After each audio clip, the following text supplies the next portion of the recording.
Good afternoon, everybody. Come on, Jen. Jen, come on. Okay, and happy Friday to everyone. Just a quick note, because we wanted to make sure we had a briefing today, but the president, as you know, has a very tight schedule.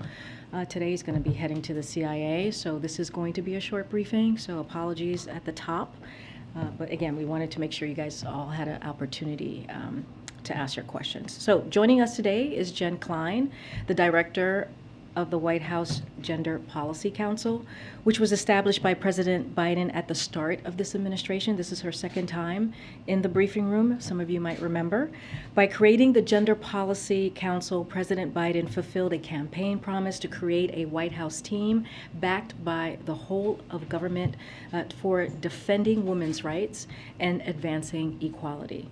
When the draft decision of Dobbs was leaked this spring, Jen Klein and the Gender Policy Council, along with other senior officials here at the White House, put every policy action on the table and evaluated them through an intensive process to determine which were the strongest and the most meaningful. With that, Jen, I'll let you take it away. Thank you.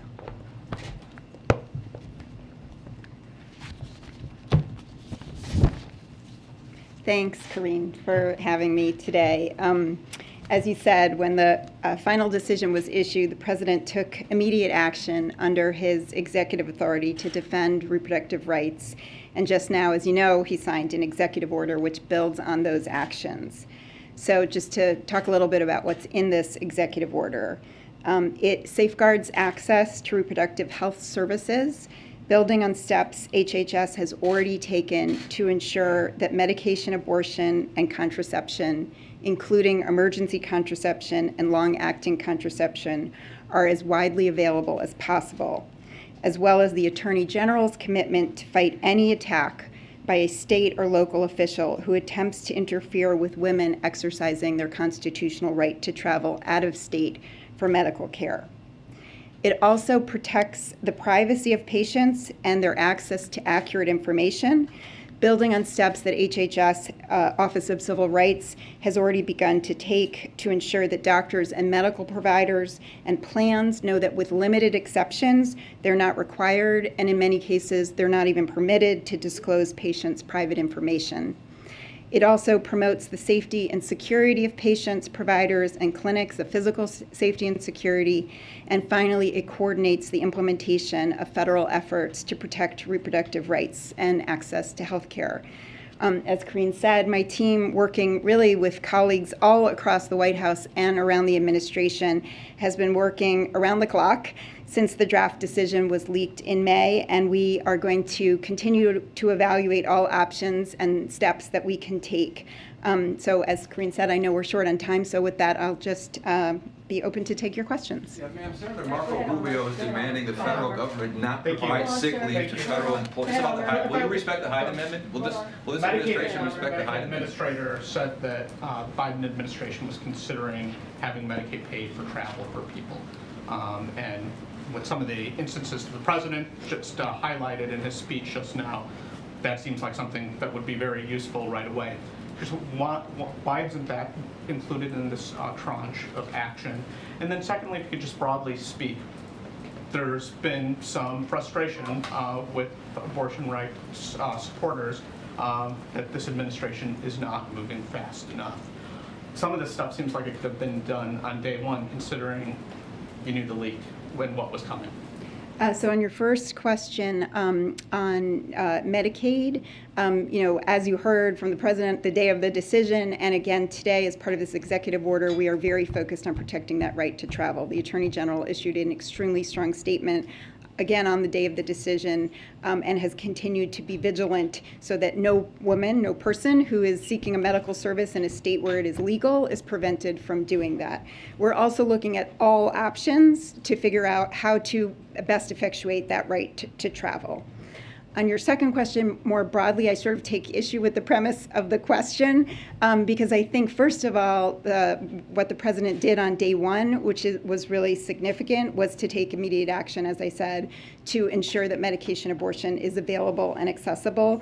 54% of abortions in this country are through medication abortion, excuse me. So that is a hugely significant thing to make sure that people have accurate information about medication abortion and have the right to take it. A sort of falsity that is already out there is that it's illegal everywhere in the country. It's not. So we're, in this executive order, taking further action to make sure that the FDA has the support they need to go through their scientific process, and that people have the information they need to access and get this vital, critical medication, as well as contraception, which, as we noted, the Supreme Court put on the table already. The other thing I would say is, the leaked decision was 2 weeks ago. So in addition to the immediate actions that the administration took, Secretary of Health and Human Services Becerra took a series of actions while the president was away in Europe. When he came back, his first public event was meeting with 9 Democratic governors who really are in the front lines to talk to them about what we could do best to help them and what they are doing on their own to actually ensure reproductive rights and health in their states. And then the last thing I would say, and you heard the president say it, is you can't solve by executive action what the Supreme Court has done. The Supreme Court has taken away a constitutional right that was precedent for nearly 50 years.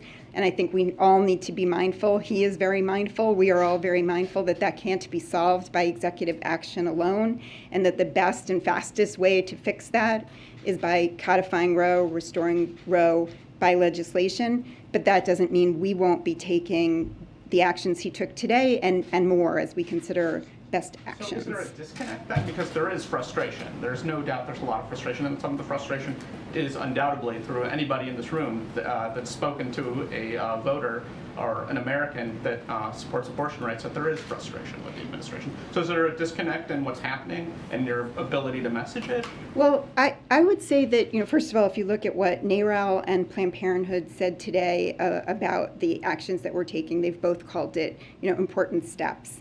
And I've been in constant contact with stakeholders across lots of different constituencies and lots of different coalitions, from women's rights to reproductive rights and justice, civil rights community, businesses, medical providers. I mean, the American Medical Association and the ACOT and American College of Obstetrics and Gynecology, very supportive of the actions we're taking to protect providers' rights and responsibilities to offer the services that they are legally allowed to provide, and to make sure that their responsibilities, but also protect them in this time where, what we are experiencing already, but will continue to experience, is serious legal chaos. So I think we are taking strong action, and again, we're going to continue to look for where we can take the most significant actions. Michael? Does this administration respect the Hyde Amendment, ma'am? Simple question. It's a real simple question. Do you respect the Hyde Amendment or no? You can't answer that? Michael, You can't go answer ahead. that question? Go ahead. Sorry. So I'm a little still confused about what the order actually does. It says here that that it directs Mr. Becerra to develop a report identifying potential actions, to consider updates to guidances, it directs the chair of the Federal Trade Commission to consider actions, asks Mr. Becerra to consider actions about protecting information. It talks about protecting the sort of safety of people, but it doesn't say how. I mean, how is any of this actually doing the things that you say it's doing, or isn't it just repeating what the president said 2 weeks ago that he wanted to do, but has already, both he and Mr. Becerra have both said their sort of hands are tied. I think Mr. Becerra's comment was that there's no silver bullet here. So, I mean, what is it actually going to do tomorrow? There are many new things in here, so let me walk through a few of them. First of all, on privacy, what we are seeing is already an assault on people's privacy, and there's sort of two things in the executive order to address that. The first is through the Federal Trade Commission. But it doesn't actually do anything. It says it asks the Federal Trade Commissioner to consider actions, Yes, right? so the Federal Trade What actions do you want him to do? The Federal Trade Commission is obviously an independent agency, so the president can't compel them, which is why the words of the executive order are to consider. But what I believe the Federal Trade Commission is looking to do is to ensure that people's private health information is not sold by data brokers, that when somebody goes on and does a Google search to find an abortion clinic, that information is not made publicly available. They have to make their own enforcement decisions, and obviously certainly not me, but the president can't compel them to bring any sort of enforcement action, but they can clarify their policy, and that's what this executive order asks them to do. Do you guys know what policies you would like them to clarify? Just what I said. But I mean, specifically? They're the experts, and so they will make a determination and then release a policy statement, I believe, that will ensure that people's private, sensitive health information is protected on the internet, that people have access to accurate information. This is what they will be able to do. And the second piece is the HHS secretary. He's not an independent agent, so why are you just directing him to consider actions? And what actions do you want him to consider? So what the executive order asks the secretary to do is come back within 30 days with a plan. So part of this, as you are noting, are things the president has talked about and what the secretary has already started to work on. And what this asks for is a very deliberate plan and process to make sure that medication abortion is available, to support the FDA in their determination, their scientific determination about this critical medication, which, by the way, has been safe and legal for 20 years, and to take other steps. So to take one other example, emergency medical care. We need to make sure that when somebody walks into an emergency room and they're pregnant, that they are getting the care that they need and that they are not being turned away because a provider doesn't know that they're legally required or able to give them that care.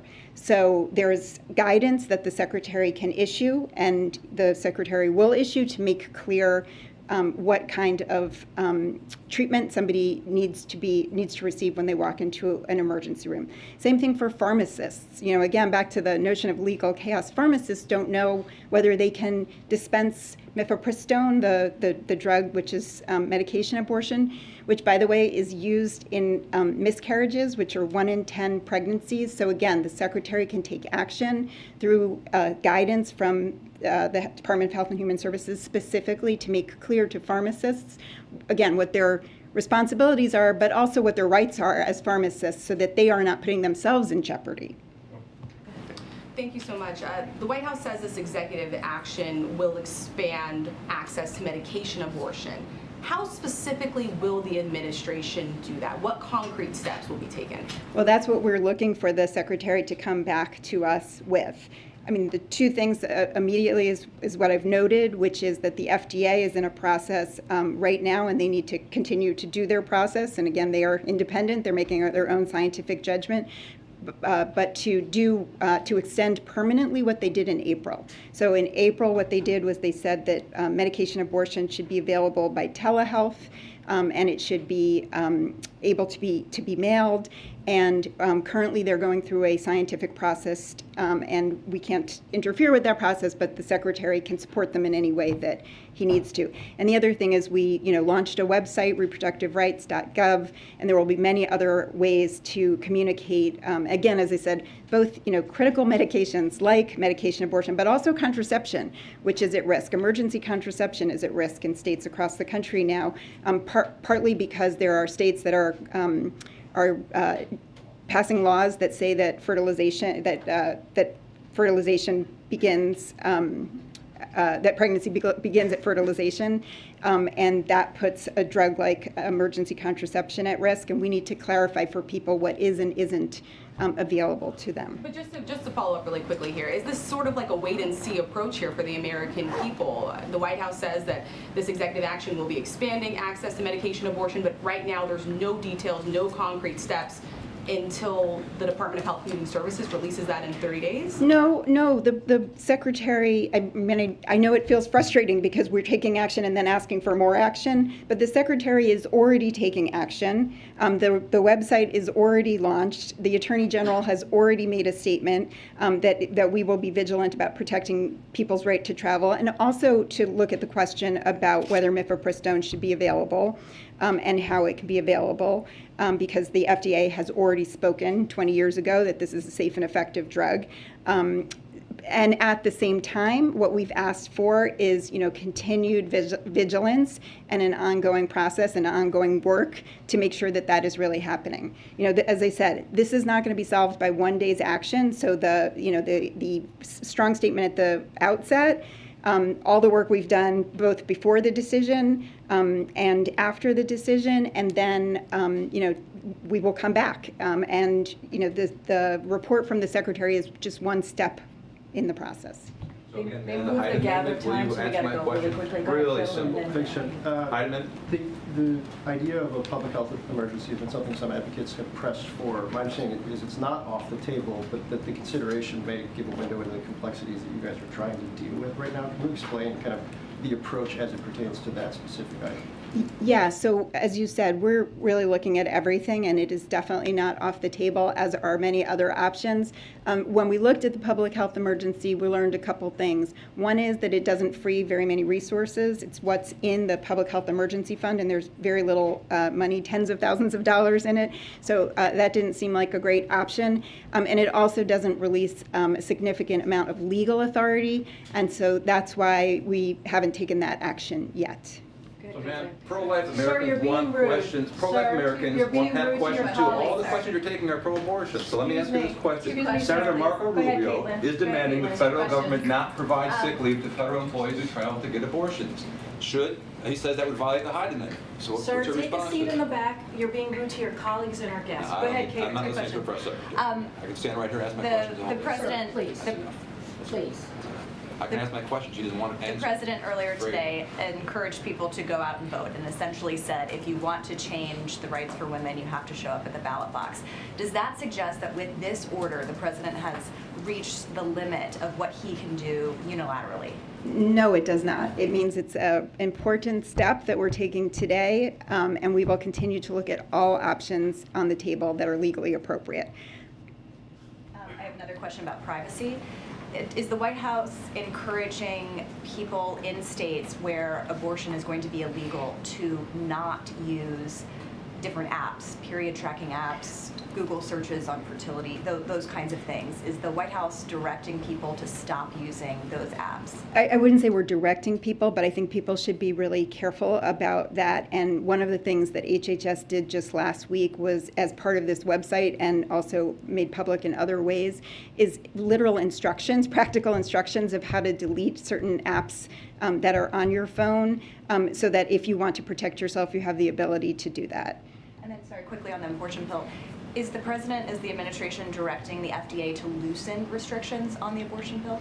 The president can't direct the FDA. The FDA has to go through their process, and they are in the middle of a process, not to loosen restrictions, but to clarify what the restrictions are, and who can dispense and who can prescribe mifepristone. Two questions left, Jeff, and then go. Can you get right here? Oh, and also earlier you said the leak decision came out 2 weeks ago. You probably meant 6 weeks ago. Sorry, yes, the one. actual decision. Yeah. Sorry, thank you. Can you give us a sense of what other options are on the table now that this executive order has been signed? I'm not going to preview our process, but all the things that you've heard about that have been suggested by advocates, by members of Congress, literally every single one of those things we have run down and either decided was not a viable option at the moment or are continuing to run down. And one question about the pill, is this White House studying or is the administration studying making it easier for people to get that pill without a prescription? Again, the FDA has to go through their process. It's currently not only not it is not available without a prescription. And in fact, there are part of these, the guidance that FDA has already issued is pretty specific about it. So I can't answer a question about what they might consider in the future, but I would say at present time, it is a pretty regulated medication. Last question. Thank you. One of the executive actions announced today was creating a task force. Why wasn't that created after the Dobbs decision was leaked to help prepare? So we've been, a number of us have called it a task force, a war room. We've been meeting literally every day for weeks, far before the not only the decision, but the leaked decision, to think about all of the options that we could put in place to respond. So this just formalizes the interagency work that's been going on between the Department of Justice, the Department of Health and Human Services, really all of the agencies, and across the White House. The reason actually we decided to formalize it and also to make clear that it will also be available as a way to communicate and coordinate with states was when the president met with the governors, they specifically asked for it. One of the things that was really interesting to us is that when we've been meeting with state attorneys general, state legislators, and as well when the president met with the governors, and by the way, the vice president has had a number of meetings, as have I, with all of those different state officials. One of the things that has come to the front is the importance of connecting them to each other, creating a network so that they can learn from each other. So, states that are looking at laws to prevent extradition of providers who are providing a legal service in the state of, where they reside. It became really clear that this was something that was very much needed, so we decided to make it part of this order. One clarifying question on the public health emergency. Would you say that the White House believes that it has the authority to declare the public health emergency to preserve broad access to abortion services? The Secretary of Health and Human Services has to declare a public health emergency, and it's not a question of legal authority. That he has the authority to do that at any time. The question is, what authority does he gain by declaring a public health emergency? Will you take any questions from our pro-life American audience at all? No, you'll just walk away. Okay. Thank you. Thank you. Karine, I have a question. Does the president have a reaction to the passing of the former Angolan president, Eduardo dos Santos? I know that he just had a reaction to the to the death of the Japanese prime minister. Let me just get started, and then I'll come back to you. Okay? Let me just get started with the briefing. We don't have a lot of time. As we know, the president's going to be leaving for CIA pretty soon, and we're going to gather very shortly. But I do want to take a point of privilege and acknowledge Angela Perez, who is going to be leaving us. We have many big things to celebrate today, but you leaving and getting a promotion to the Department of Commerce as Deputy Press Secretary. Angela has been with us from the beginning. She is what we call an OG Biden person. She was with us on the campaign, and her intelligence, her follow-through, and humor have been a gift to all of her colleagues here at the White House. I know some of you have experienced her humor in this very room, and we are going to be incredibly sad to see you go, but we're also going to be cheering you on as you do go and do really amazing and great things. And as I said, today is her last day, and we love you, Angela. Thank you. Thank you for all that you do. All right, Amr, why don't you kick us off? One question, because I know you're tight on time. Yeah. Shireen Abu Akleh's family sent President Biden a letter today in which they noted their sense of betrayal with the State Department's report on her killing. It was a very scathing letter. Will the president meet with the family? Will he bring up the case with Israeli officials next week? So I haven't seen the letter as yet. I have heard about the letter, just haven't had a chance to read it. And I'm not going to get ahead of the president's travel and what he'll be doing on his travel in the Middle East. But I can assure you that he has been closely monitoring the developments of the investigation into Shireen's killing. You have heard us talk about it many times right here at this podium. Senior American officials also continue to be in touch with Abu Akleh family, and we hear their concerns. We feel their pain. We can't even imagine what they must be going through or don't want to imagine.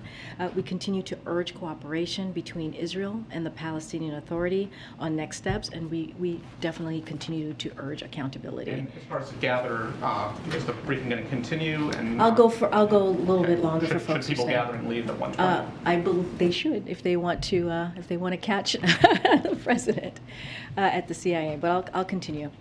Go ahead, Jeff. Just one quick one before we leave. Can you give us an update on the president's thinking on tariffs and lifting tariffs for China? Yeah. So we don't have anything clearly right now at this time on the tariff decision. The president, as I've said many times, is considering all options. This is an important decision that the president is making on behalf of the American public. As soon as we have something, we will share that. Yeah, Kate. Some Democratic senators have praised the president's executive order today, but say that he should be doing more.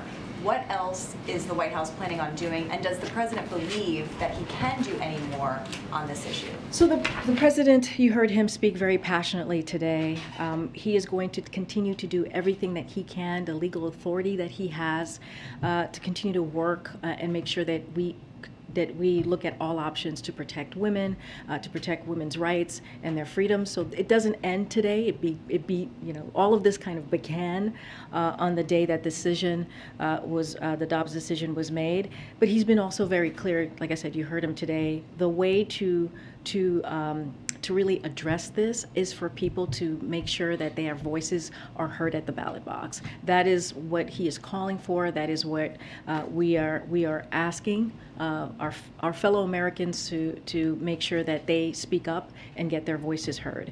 Does that suggest that he believes that he doesn't have any more legal authority to act on this issue? No, he said he's going to. We have continued to say he's going to look at every option that he has. But look, here's what we saw, right? We heard him say that what the SCOTUS decision was not driven by the Constitution.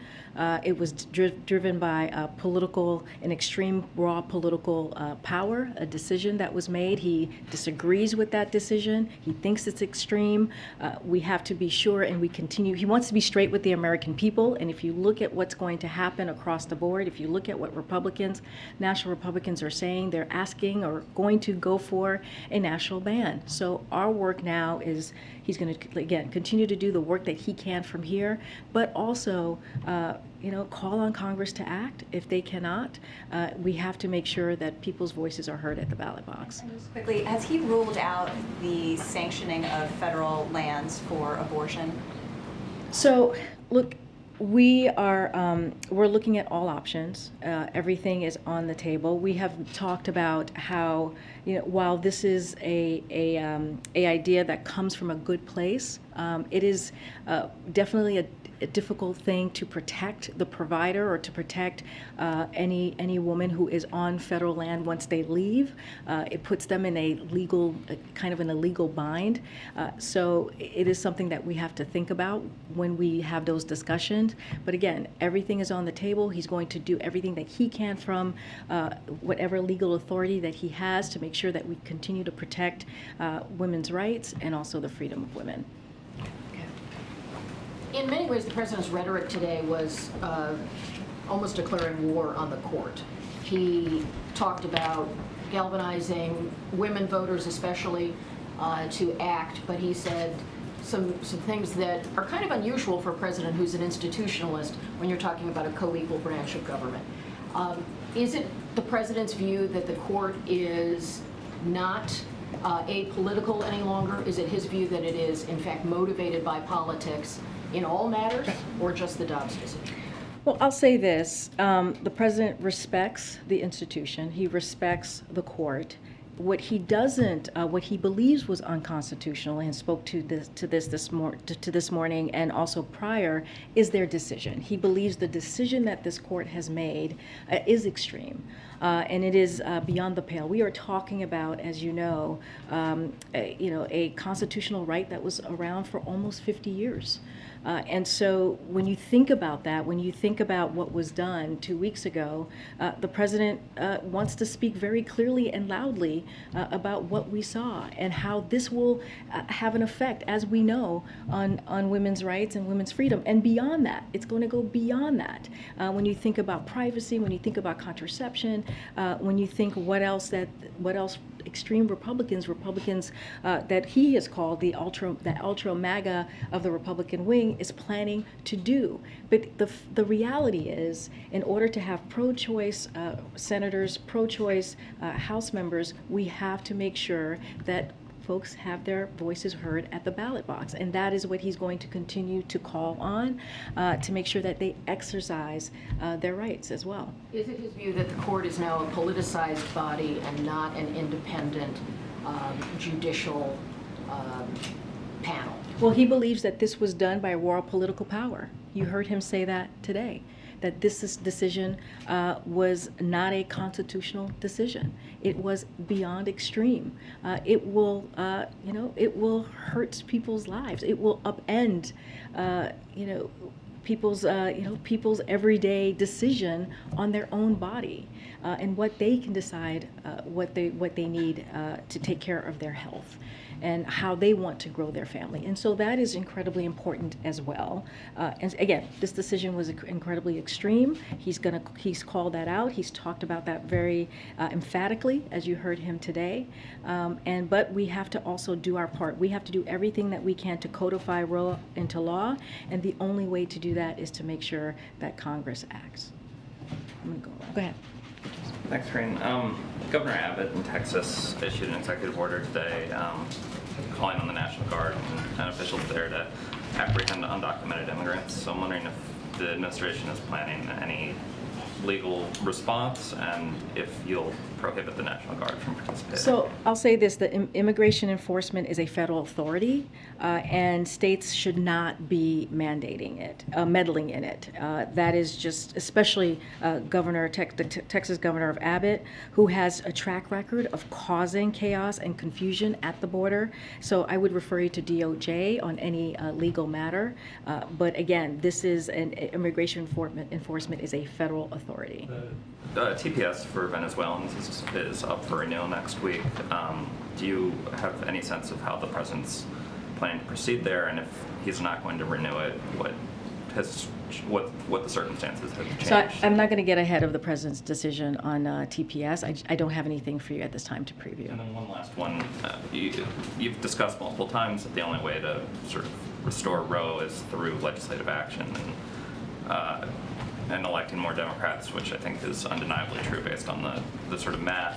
But in the period, before the ruling was issued, there was an effort by some Republican senators to pass a sort of scaled down bill. We heard the president today talk passionately about a reported case of a rape survivor who had to go across state lines. Is the administration at all interested in engaging with Republicans on a smaller bore bill that might protect rape victims, incest victims, the health of the mother, less than Roe, undeniably less than you and abortion activists want, but more than exists after the ruling? So I don't have anything to share right now about what we would do that's less than Roe. The president's priority right now is to make sure we codify Roe, and that is what is going to bring back the rights of women and the freedoms that women have. And we have to take what the court did very seriously, even what Judge Thomas said about privacy and contraception and marriage. That is something that we have to be ready for, and that's why the president laid out what he has in the past 2 weeks, whether it is the 2 executive authorities that he took on the day that the decision was made on Dobbs, which is making sure that the FDA provided approved medication to its full extent, because that is so incredibly important for women who are looking to have abortion, and also making sure that women who decide to travel across states have the protection and everything else that he talked about today, the privacy component, protecting clinics. And so that's what he's going to continue to do. He's going to continue to see what other legal authorities that he has to move forward and protect to protect those rights, but the way that we truly get back those freedoms, that constitutional right that American public had for almost 50 years, is we have to codify Roe into law. The president mentioned that he's going to stop by the Japanese embassy today to sign a condolence book. Anything else you could share about how the administration is going to respond to this assassination? Any consideration of president or vice president traveling for the funeral, anything like that at this point in time? So I don't have anything to share on the funeral travel. I believe that they haven't set a date yet for the former prime minister. The president mentioned that he tried to give a call to the prime minister of Kishida, the current prime minister, obviously, to offer up his condolences. You all saw the president's statement from this morning, where he is deeply saddened and outraged that his friend and former prime minister Abe was shot and killed. We send our deepest condolences to former Prime Minister and his family and all those who loved him. The President and the American people stand with the people of Japan in their time of mourning. We have unwavering confidence in the strength of Japanese democracy and firmly believe that the former Prime Minister's legacy will live on. As far as travel or funeral arrangements, I believe those have not been set, and I just don't have anything to share at this time. Sure, would the administration be open to the possibility of including President Trump as part of the presidential delegation that goes to the funeral? Again, as far as I know, the funeral date has not been scheduled. I would. It's July 12th, so that would be the same day that the President Trump. Again, I don't have anything to share with you on his travel at this time, but I would refer you to President Trump on his own plans. I can't speak to that from here. Thank you, Karine. You talked a little bit about privacy today. Does the president think it's appropriate for abortion rights protesters to intimidate Supreme Court justices when they're out to eat, like Brett Kavanaugh, who had to sneak out of a steakhouse last night? We have been pretty clear on this. The president has been very clear that we condemn any intimidation of judges in this specific question here. We have condemned that. We have signed. He has signed a piece of legislation making sure that they have the protection that they need. But you never said don't go to their houses, so as long as they're peaceful. Would you say don't go to a restaurant that a Supreme Court justice is at? What I'm saying is we condemn any intimidation when it comes to judges. The president has talked about this, and we have put out statements in his name and many times. If protesters know that a justice is out to eat at a restaurant, that they can go and protest as long as they are what you consider peaceful. That's okay. Well, we have said that we want to see peaceful protests. That's what we have said. We want to see the protests be peaceful, but when it comes to intimidation, that is something that we have condemned. So where's the line? If these protesters can go to a justice's house and they can go to a restaurant, where is it that you don't think it's appropriate for a group of protesters to go? I just laid out, you asked me about intimidation. We condemn intimidation. We condemn any violence, and we've been very clear. It is a clear definition of what violence is or what intimidation is. Peaceful protest, people should be allowed to be able to do that. In a restaurant? If it's outside of a restaurant, if it's peaceful, for sure. Really? Peaceful protest. Your first question to me was intimidation. So these justices, because protesters do not agree with an opinion that they signed on to, have no right to privacy, is what you're saying. But Peter, this is people have the right to, this is what a democracy is. People have the right to privacy? Of course people have a right to privacy, but people also have a right to be able to protest peacefully. Is that peacefully? safe? It's the intimidation and the violence that we condemn. Is that safe? Peter, isn't that creating a potential really bad situation when there are people, even if they're being peaceful at the time, they're angry. And that's why they would be there, right? Peter, we have condemned any intimidation and violence. I said peaceful protest should be allowed. We condemn intimidation, and we condemn any violence at any, whatever type of violence. We've been very clear on that. So President Biden. And the president has signed legislation that was passed in a bipartisan way in Congress to make sure that the judges have the protection that they need. This administration has provided U.S. Marshals through the DOJ to make sure that these judges are protected. So we have shown how we want to make sure that intimidation and violence is not the way to go. It is not the way to have a political discourse. I'm done here, Peter. Go ahead. The Mexican president will be here next week. Want to get from you what President Biden expects out of that, and secondly, if you can respond to the criticism from the Mexican president over the spying charges against Julian Assange. Well, I'll speak to the AMLO meeting, which you're speaking to. Look, the president and the first lady look forward to welcoming the president of Mexico and the first lady here to Washington next week. It's going to be a bilateral visit, as we've spoken about before, and they'll have an opportunity to work on the summit, to carry out the work of the Summit of the Americas forward. That was the summit that happened in Los Angeles not too long ago, just a few short weeks ago. They will discuss a broad and deep agenda, including joint efforts on migration, food, security, and economic opportunity. And so the president looks forward to having that conversation, and he's going to welcome them next week. Can you address that second part? The president made some very critical comments about tearing down the Statue of Liberty.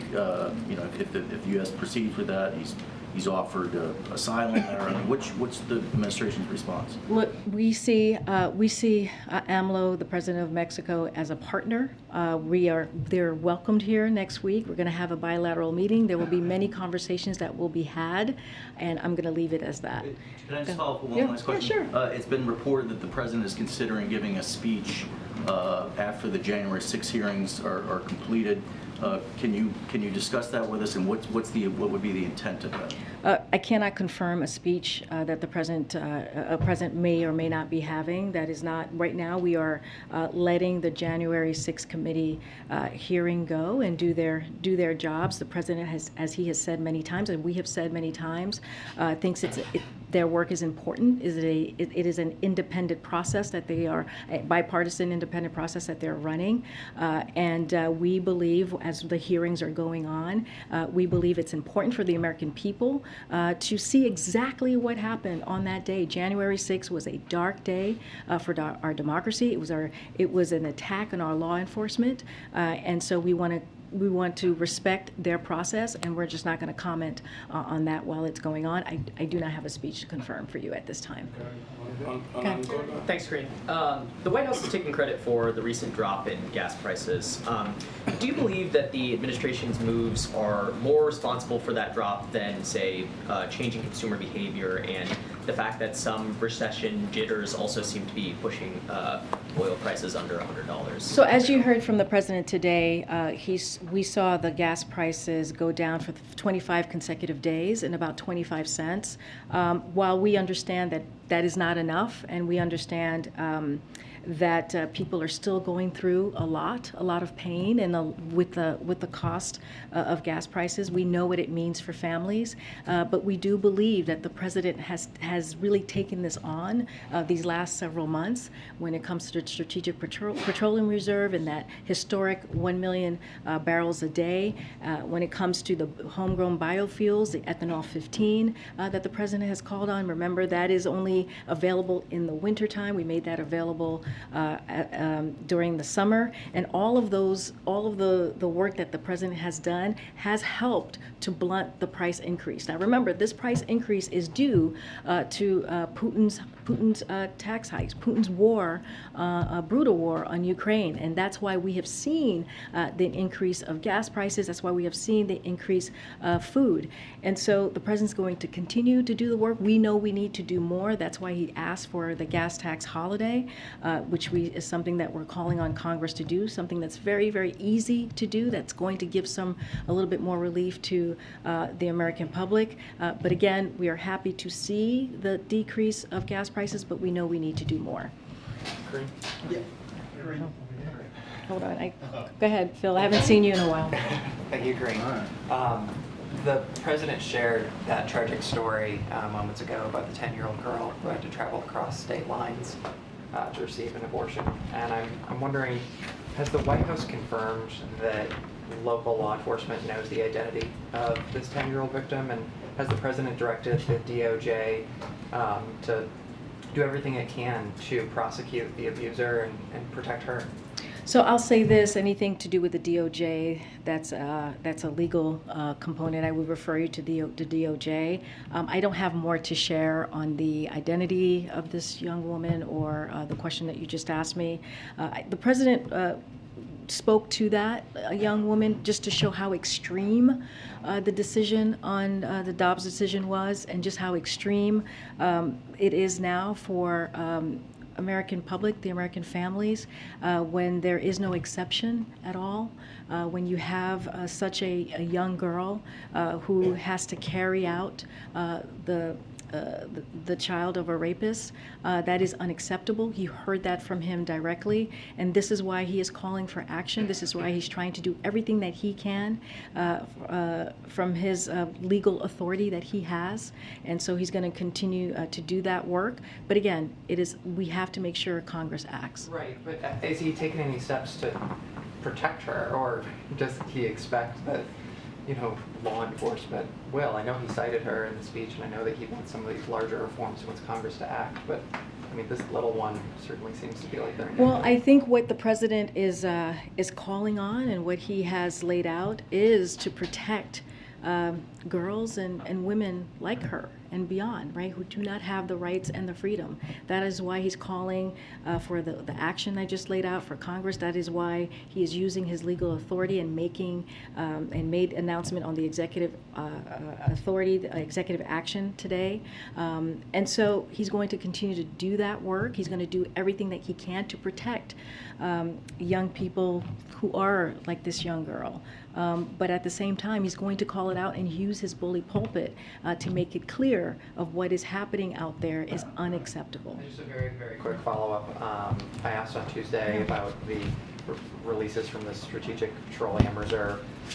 Were there any conversations before that release about making certain that that oil, the 1 million barrels a day, stayed domestic? I mean, was the administration aware that some of that oil could end up going overseas?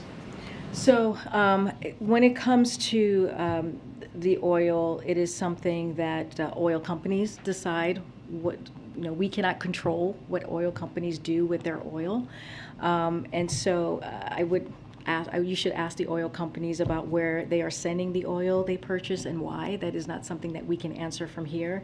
The Department of Energy can't dictate what oil companies do with the oil they purchase or where they ship it to sell. That is something, again, that the oil company decides on. And again, I would refer you to Department of Energy on that question. Okay, thank you. Yeah. We gotta go. Okay, go ahead, Phil. Just real quick, the president has been so sharp in his denunciations of this court's majority. A majority that I don't think is going anywhere anytime soon. If he's so sharply opposed to what they've done, why doesn't he support any changes to this court or this court's majority? Well, because the president believes the best way to use our political capital is to make sure that we do everything that we can to get Congress to act, make sure that we do everything we can to get pro-choice Democrats in the Senate, pro-choice Democrats in the House, to really codify Roe into law. That is the fastest way, the best way that we can get this done. That's why he's calling on the American people to go to the ballot box and get their voices heard. And that is the best way that we can get that done. I know, Simon, I owe you a question. Go ahead. I have two questions. The former president of Angola, Eduardo dos Santos, died today at the age of 79. Does the president have any reaction or any plans to call President Juan Lorenzo? So I don't have any calls to preview at this time.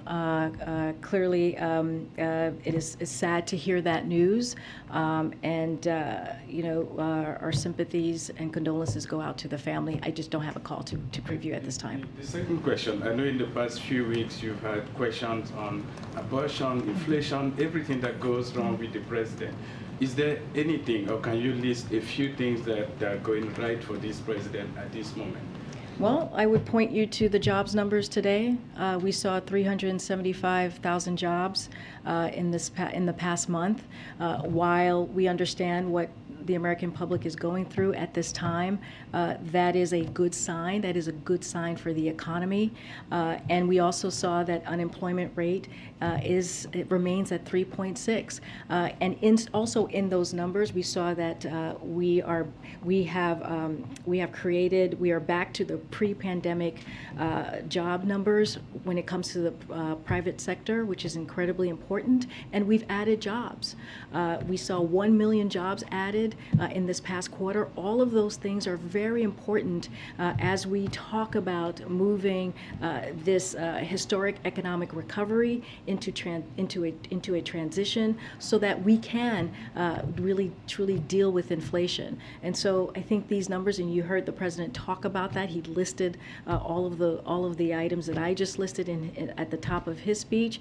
And one more thing that someone just asked me as well is we saw gas prices drop by 25 cents this past 2 weeks. That is also important. We understand there's more work to be done, but a lot of that we are seeing is because of the work that this president has done. When you look at the jobs number, is because of the work that this president has done. We think about the American Rescue Plan, how it turned the economy back on. All of those things are incredibly important. But again, we have more work to do, and we will continue to do that work on behalf of the American people. Thank you. Thanks, guys.